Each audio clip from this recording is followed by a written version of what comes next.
Hi guys, I'm Chris, and this is my personal GTX 1080 Ti, Asus Strix. So, on this video, what we're going to talk about is getting started collecting GPUs. So, this is where you start your GPU collection. So, this in fact is what it appears to be.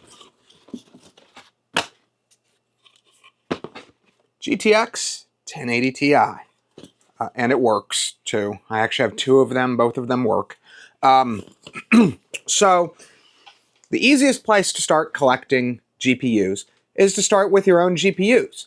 So if normally what you do when you get a new GPU is you just toss the old one out, you just sell it for a quick buck, whatever, stop doing that.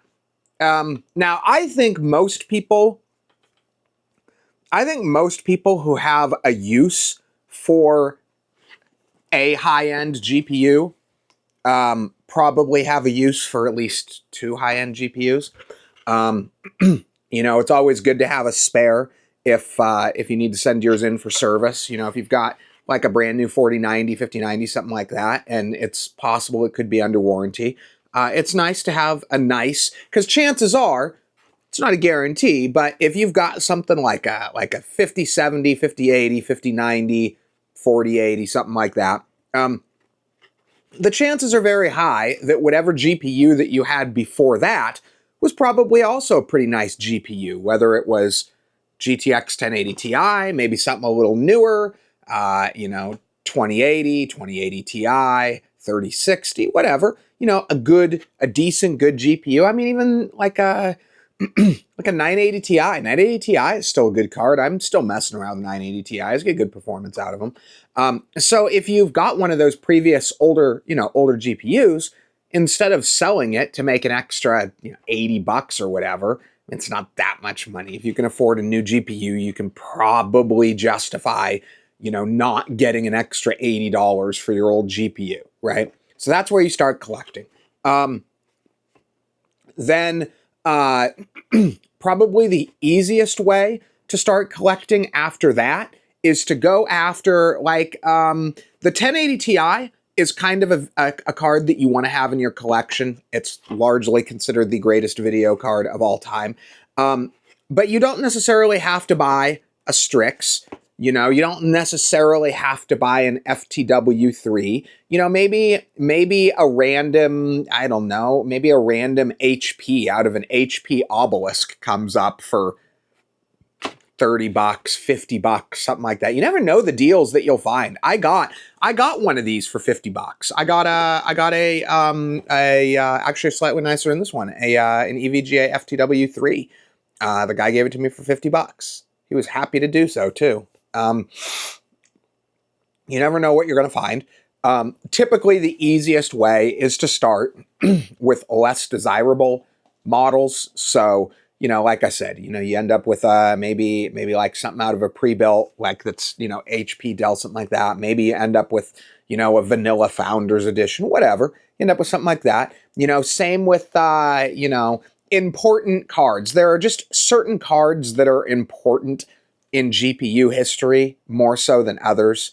Like I said, 1080 Ti is a good example. Going way, way, way, way far back, you're gonna want to have, if you collect GPUs, you're gonna want to have an 8000, eight NVIDIA G. What did they call them back then? They weren't even GTX. They were 8800 GTX. So it used to be the number was before the name, before the letters. But you want to have like an 8800 of some form. Those are important. You want to have a GTX 280, 285. Those are important. You want to have maybe a Radeon HD 4870. Those were kind of important back in the day.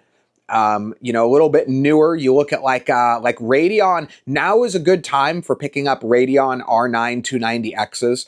They've bottomed out in value and they have no real collector you know, desire at the moment, except for people like me who want a complete collection. So now's a good time to pick up Radeon R9 cards. R9 390s are a good card to pick up. Very often, very impressive looking cards for cheap. Sometimes it's fun just to have a big freaking GPU that costs 25 bucks. 900 series are pretty cheap right now for the most part. Some of the 1080, some of the 980 Ti's are a little ridiculous, but that's kind of how you get into it. You just start with the more common of the important models, and then kind of work your way down from there. You know, you start ending up with stuff like the Strix or stuff like this guy here. Can you see that? You can kind of see that. That's my my new Asus 20th anniversary 980. Those are really rare. I have a few cards that are like super rare. And I think this is going to become more prevalent as time goes on. I mean, I feel like so many people collect game memorabilia. I mean, I feel like these GPUs are inextricably tied to any one generation of games. So I think that as time goes on, you're going to start seeing you know, gamers, people that are into gaming history. I think you're going to start see them having more and more interest in these as kind of an artifact of that generation of games. So anyway, just kind of an interesting discussion about getting started on GPU collecting, because I'm guessing some of you guys would, you know, I mean, you're here to watch mostly my GPU content probably, so I assume some of you are interested in collecting as well. Oh, one other thing.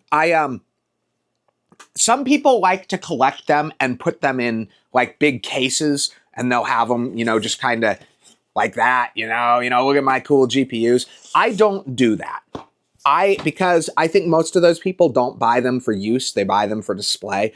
I buy my GPUs for use. I'm going to show them to you guys on this YouTube channel. We're going to test them. We're going to play with them. We're going to put them in period accurate builds. We're going to put them in new builds to see what they do when you just absolutely, you know, crank the hell out of them. You know, we're going to do stuff like that. So I'm not really into the whole put up a case thing, but if you're into that, that's an option too. But I actually have drawers full of just anti-static bagged video cards. Plus I have a number, actually quite a few, probably 10 or more that are actually boxed units like this at this point too, which from a collector's standpoint, a box is very nice to get. But again, anyway, I hope you guys find this interesting, and thanks for watching the video.